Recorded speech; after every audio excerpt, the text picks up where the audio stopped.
দিনের শুরুটা অনেকেই করে থাকে পত্রপত্রিকার পাতায় চোখ বোলাতে বোলাতে এবং দেশের শীর্ষস্থানীয় পত্রপত্রিকায় আজ কি কি শিরোনাম উঠে এসেছে সেই খবরাখবরগুলো আমরা গুড মর্নিং বাংলাদেশে প্রতিনিয়তই দর্শকদের জানিয়ে দেওয়ার চেষ্টা করি। তারই ধারাবাহিকতায় আজ আমরা প্রথম যে পত্রিকাটি দেখতে চাচ্ছি সেটি হচ্ছে দৈনিক প্রথম আলো। জানিয়ে দিব দৈনিক প্রথম আলোর প্রথম পাতায় কি কি শিরোনাম উঠে এসেছে। প্রথম যে প্রতিবেদন এবং শিরোনাম সেটি হচ্ছে আর্জেন্টিনা বনাম আর্জেন্টিনা বনাম ইংল্যান্ডের যে ম্যাচটি অনুষ্ঠিত হয়ে গেল সেই ম্যাচের খবরাখবর কিন্তু প্রথম প্রতিবেদন হিসেবে উঠে এসেছে এবং সেটিই শিরোনাম করা হয়েছে। যেমনটি বলা হচ্ছে, ফিরে আসার অন্য নাম আর্জেন্টিনা। অর্থাৎ দর্শক, যেমনটি আসলে আমরা বলছিলাম, আর্জেন্টিনা কিন্তু গ্রুপ পর্ব শেষ হওয়ার পর থেকে, অর্থাৎ যখন থেকে কিনা ম্যাচ নিষ্পত্তি হতেই হবে, যাকে কিনা নকআউট পর্ব বলা হচ্ছে, সেই নকআউট পর্ব থেকে শুরু করে প্রথম ম্যাচ থেকে শুরু করে কিন্তু প্রতিটি ম্যাচেই আসলে প্রত্যাবর্তনের গল্প লিখেই আসতে হয়েছে আর্জেন্টিনাকে। অর্থাৎ কখনোই হেসে খেলে জয় যাকে বলে সেই কাজটি কিন্তু আর্জেন্টিনা করে আসতে পারেনি নকআউট পর্বে। প্রতিটি ম্যাচেই আসলে প্রথমে গোল হজম করে অথবা প্রথমে গোল দেওয়ার পরেও সেটি ইকুয়ালাইজ হয়ে যাওয়ার পর আবার কঠিন করে ম্যাচটিকে বের করে আনতে হয়েছে। অর্থাৎ সেই জায়গায় আসলে ম্যাচের শেষ মুহূর্তগুলোতেই আসলে ম্যাচের ভাগ্য নির্ধারিত হয়েছে। সেই ব্যাপারটি আসলে এখানে প্রতিবেদনে স্থান পেয়েছে। এবং গতদিনের ম্যাচ নিয়ে যদি বলা হয়, সেখানেও কিন্তু কি কি ঘটনা প্রবাহ ছিল সেগুলো নিয়ে কথা বলা হয়েছে।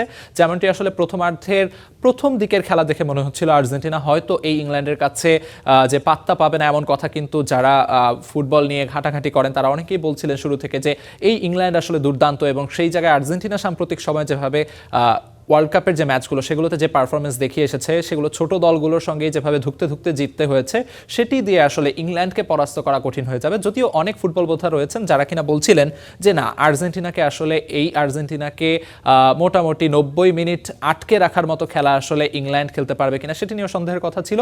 তবে সেই জায়গায় যেমন বলছিলাম যে প্রথম 20 মিনিট ধরে কিন্তু আসলে মোটামুটি ইংল্যান্ডের পায়ে বল ঘুরপাক খাচ্ছিল এবং সেই জায়গায় এত পরিমাণে বলের পজিশন ছিল ইংল্যান্ডের পায়ে যে এক পর্যায়ে মনে হচ্ছিল ম্যাচে হয়তো আর্জেন্টিনা সেভাবে পাত্তা পাবে না। তবে সেই যে গর্ডনের গোল, সেই গোলের পর থেকে শুরু করে ম্যাচের শেষ সময় পর্যন্ত কিন্তু মাত্র 12% বলের দখল ছিল ইংল্যান্ডের পায়ে এবং পুরোটাই ছিল আর্জেন্টিনার পায়ে। এবং সেই জায়গায় আসলে যেমনটি আসলে বলা হচ্ছিল এর আগে হোসে মরিনহো থেকে শুরু করে ব্রাজিলিয়ান ডিফেন্ডার মার্সেলো পর্যন্ত যেমনটি বলে থাকেন যে মেসিকে উত্তক্ত করে কিংবা রাগান্বিত করে আসলে সেই ম্যাচে জয় নিয়ে আসা বেশ কঠিন, এবং সেটিই হয়েছে।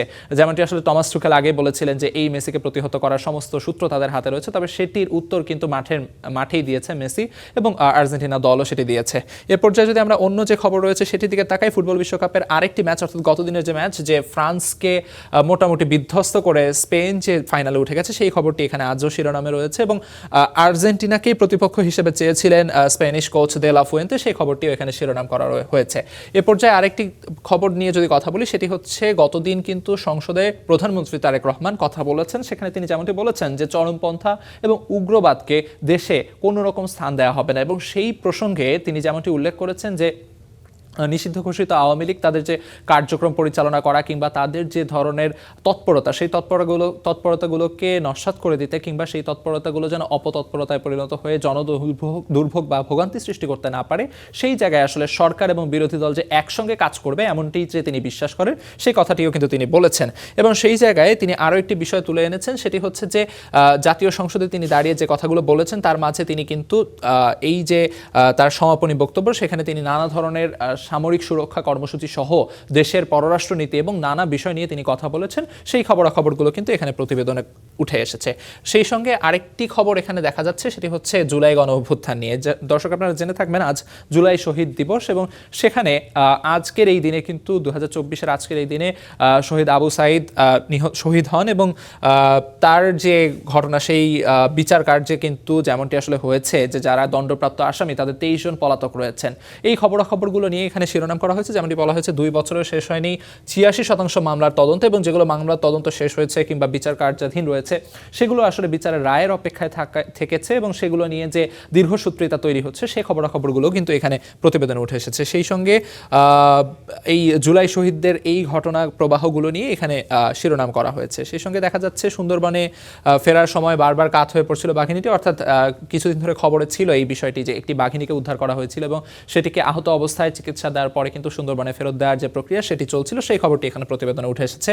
সেই সঙ্গে শিক্ষামন্ত্রীর পদত্যাগ দাবিতে দ্বিতীয় দিনেও বিক্ষোভ অবরোধ এই শিরোনামে শিক্ষার্থীদের যে আন্দোলন এবং বৈরী আবহাওয়ার মাঝেও এইচএসসি পরীক্ষা নেয় তাদের মাঝে যে ক্ষোভ তৈরি হয়েছিল, সেখান থেকে তারা যে সড়ক অবরোধ করে আন্দোলন চালিয়ে গেছে এবং শিক্ষামন্ত্রী পদত্যাগ দাবি করেছে, সেই খবরটি এখানে প্রতিবেদনে শিরোনাম করা হয়েছে।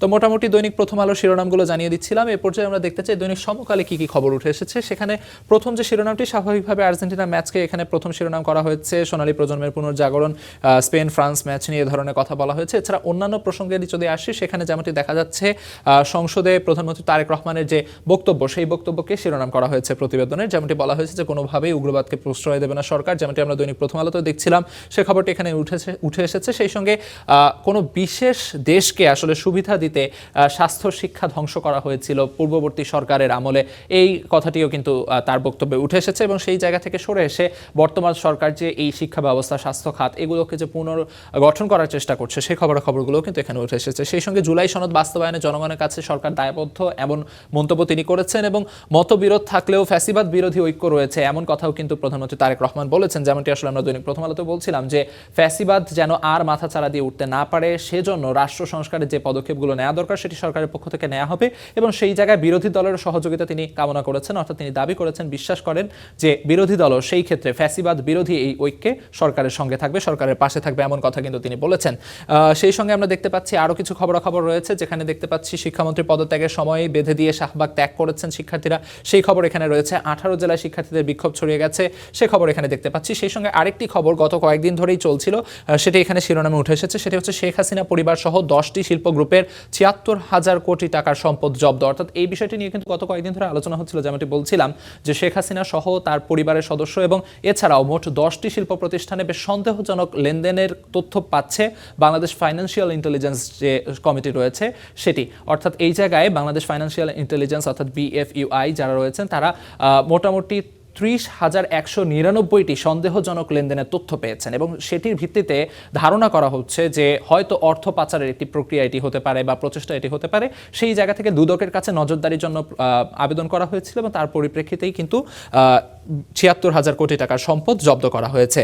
তো সেই খবরটি এখানে প্রতিবেদনে উঠে এসেছে। সেই সঙ্গে যদি এবার আমরা আমার দেশ পত্রিকায় দেখি, দৈনিক আমার দেশ পত্রিকায় যেমনটি দেখা যাচ্ছে, স্ফুলিঙ্গ থেকে গণবিস্ফোরণ শিরোনামে 24 জুলাইয়ের এই দিনের যে ঘটনা প্রবাহ সেটি কিন্তু উল্লেখ করা হয়েছে। সেখানে আবু সাঈদের শহীদ হওয়ার যে প্রসঙ্গটি, সেই সঙ্গে একই সঙ্গে চট্টগ্রামের মোহাম্মদ ওয়াসিম আকরাম সহ আরও যে 6 জন শহীদ হয়েছিলেন এই দিন, সেই খবরগুলো এখানে উঠে এসেছে। সেই সঙ্গে যেমনটি আমরা দৈনিক সমকালে আপনাদের দেখাচ্ছিলাম যে হাসিনার পরিবার এবং 10 শিল্পগোষ্ঠীর ৭৬,০০০ কোটি টাকার সম্পদ জব্দ করা হয়েছে, সেখানে কিন্তু ওই তথ্যটি উঠে এসেছে যে বাংলাদেশ ফাইন্যান্সিয়াল ইন্টেলিজেন্সের যে প্রতিবেদন, যেখানে এক বছরে 30,199টি সন্দেহজনক লেনদেনের তথ্য উঠে এসেছে, সে খবরটি এখানে রয়েছে। সেই সঙ্গে আন্তর্জাতিক প্রসঙ্গের একটি খবর দেখা যাচ্ছে, যেখানে বলা হচ্ছে যুক্তরাষ্ট্রের সঙ্গে চুক্তি থেকে বেরিয়ে যাওয়ার ঘোষণা ইরানের পক্ষ থেকে এসেছে। যেমনটি আসলে আপনারা জেনে থাকবেন, যুদ্ধবিরতি এক ধরনের মোটামুটি যুদ্ধবিরতির মাঝেই দুই দেশের মাঝে যে হামলা, সেই হামলা পরবর্তীতে ডোনাল্ড ট্রাম্পের ঘোষণা যে যুদ্ধবিরতি কার্যত শেষ। তবে ডোনাল্ড ট্রাম্পই আবার বলেছেন যে ইরান আলোচনা চাচ্ছে, তবে সেই জায়গা থেকে ইরানের পক্ষ থেকে বলা হয়েছে এ ধরনের কোনো দাবি তাদের পক্ষ থেকে করা হয়নি এবং মধ্যস্থতাকারী যে দেশগুলো রয়েছে, কাতার, পাকিস্তান, সেই সমস্ত দেশের পক্ষ থেকে কিন্তু বারবার আলোচনার টেবিলে ফেরার যে ঘোষণা বা ইঙ্গিত সেটি দেওয়া হয়ে আসছে। তবে তারপরেও হরমুজ প্রণালী নিয়ন্ত্রণ নিয়ে কিন্তু ট্রাম্প এবং ইরানের মাঝে যে ধরনের দ্বন্দ্ব বা বৈরিতা সেটি কিন্তু চলছে এবং পাল্টা হামলাও চলছে। সেই জায়গা থেকে আসলে ইরান ঘোষণা দিয়েই যুদ্ধবিরতি চুক্তি থেকে বেরিয়ে এসেছে, যেটি ট্রাম্প আসলে ঘোষণা দিয়েছিলেন এবং তার ফলাফল হিসেবে কিন্তু এ ব্যাপারটি এখানে উঠে এসেছে। তেমনটি দেখা যাচ্ছে শিক্ষামন্ত্রী পদত্যাগ দাবিতে দ্বিতীয় দিনেও রাজপথে শিক্ষার্থীরা, এই শিরোনামে এখানে একটি প্রতিবেদন দেখা যাচ্ছে। মোটামুটি আর্জেন্টিনার খেলার খবরও এখানে শিরোনামে উঠে এসেছে। দৈনিক আমার দেশ পত্রিকার খবরগুলো জানছিলাম। এ পর্যায়ে যদি দৈনিক যুগান্তরের খবরাখবর আপনাদের জানিয়ে দেওয়ার চেষ্টা করি, সেখানেও খুব সংক্ষেপে যদি দেখি আমরা, ঘুরে ফিরে প্রতিটি পত্রিকায় যে খবরগুলো উঠে এসেছে সেটি দেখা যাচ্ছে। প্রধানমন্ত্রী তারেক রহমানের সংসদের বক্তব্য এখানে শিরোনামের স্থান পেয়েছে। কোনোভাবেই চরমপন্থা প্রশ্রয় দেবে না সরকার, শিরোনাম করা হয়েছে। সেই সঙ্গে স্পেনের ছন্দময় ফুটবলে থেমে গেল ফ্রান্স, যেমনটি বলা হচ্ছিল স্পেন এবং ফ্রান্সের যে ম্যাচ সেটি শিরোনামে উঠে এসেছে। এবং একটি খবর দেখা যাচ্ছে যেটি অন্যান্য পত্রিকার প্রথম পাতায় দেখা যায়নি, সেটি হচ্ছে বিশেষ একটি প্রতিবেদন, ভূমিকম্পের ক্ষতি হ্রাসে কার্যকর কোনো উদ্যোগ নেই, ধ্বংসের ঝুঁকিতে ঢাকা। অর্থাৎ সাম্প্রতিক সময়ে কিন্তু ভূমিকম্প প্রবণতা গত বছরের মাঝামাঝি সময় থেকে বেশ বেড়েছে এবং এই ভূমিকম্প প্রবণতার পর থেকেই কিন্তু বেশ কিছু তথ্য সামনে এসেছে যে ঢাকার শহরের বেশিরভাগ স্থাপনা, সরকারি স্থাপনা সহ বেশিরভাগ স্থাপনা কিন্তু কিন্তু আসলে ভূমিকম্পের মারাত্মক ঝুঁকির মধ্যে রয়েছে এবং সেই ঝুঁকি মোকাবেলায় আসলে যে ধরনের পদক্ষেপ নেওয়া দরকার সেটি আসলে যথাযথভাবে নেওয়া হচ্ছে কিনা সে খবরাখবরগুলো কিন্তু এখানে প্রতিবেদনে স্থান পেয়েছে। এ পর্যায়ে যদি আমরা দ্য নিউ এজ পত্রিকার শিরোনামগুলো আপনাদের খুব সংক্ষেপে জানিয়ে দেওয়ার চেষ্টা করি, সেখানে প্রথম যে শিরোনামটি বা হেডলাইনটি দেখা যাচ্ছে সেটি হচ্ছে teacher infrastructure crisis plug technical education, অর্থাৎ কারিগরি শিক্ষার যে জটিলতা সেটি নিয়ে এখানে কিছু খবরাখবর রয়েছে। সেই সঙ্গে আরেকটি শিরোনাম দেখা যাচ্ছে flood damages over 200 kilometre Rhodes in Chittagong, অর্থাৎ চট্টগ্রামে যে বন্যা পরিস্থিতি সেই বন্যা পরিস্থিতির খবর এখানে দেখা যাচ্ছে। সেই সঙ্গে protests over HSC exams continue, roads highways blocked for hours, অর্থাৎ শিক্ষার্থীদের যে আন্দোলন সেই আন্দোলনের খবর কিন্তু এখানে শিরোনাম করা হয়েছে। সেই সঙ্গে zero tolerance two extremism PM says, অর্থাৎ এই জায়গায় প্রধানমন্ত্রী তারেক রহমানের যে বক্তব্য সেই বক্তব্য এখানে উঠে এসেছে। সেই সঙ্গে second JS session progressed with 10 bills passed in 26 sittings, অর্থাৎ 26টি যে অধিবেশন সেই অধিবেশনে দ্বিতীয় সংসদ অধিবেশনের মধ্যেই কিন্তু জাতীয় সংসদের যে আলোচনা সেই আলোচনার খবরাখবর কিন্তু এখানে উঠে এসেছে। সেই সঙ্গে দেখা যাচ্ছে ফুটবল বিশ্বকাপের খবর এখানে শিরোনামে স্থান পেয়েছে, যেমনটি বলা হচ্ছে France fireworks fizzle as Spain advance to final, অর্থাৎ স্পেনের যে দুর্দান্ত বিশ্বকাপ যাত্রা সেটিকে কিন্তু থামিয়ে দিয়ে স্পেন ফাইনালে উঠে গেছে, সেই খবরাখবরগুলো এখানে উঠে এসেছে। তো মোটামুটি ঘুরে ফিরে প্রতিটি পত্রপত্রিকায় আমরা যেমনটি দেখছিলাম সেখানে প্রধানমন্ত্রী তারেক রহমান সংসদে দাঁড়িয়ে যেমন বক্তব্য রেখেছেন সেই খবরটি যেমন উঠে এসেছে, সেই সঙ্গে ফুটবল বিশ্বকাপের খবর আমরা দেখতে পেয়েছি। শিক্ষামন্ত্রীর পদত্যাগ দাবিতে শিক্ষার্থীদের যে আন্দোলন সেই আন্দোলনের কথাও কিন্তু ঘুরে ফিরে উঠে এসেছে এবং জুলাই আন্দোলনের আজকের এই দিনে শহীদ আবু সাইদের যে খবরাখবর সেই খবরাখবরগুলোও কিন্তু এখানে পত্রপত্রিকার পাতায় আমরা দেখতে পেয়েছি। তো মোটামুটি দৈনিক পত্রপত্রিকা এগুলোই ছিল শিরোনামে। এই পর্যায়ে আমরা ফিরে যেতে চাই মূল স্টুডিওতে, সেখানে আছেন সহকর্মী তামান্না। আলিফ, ধন্যবাদ আপনাকে।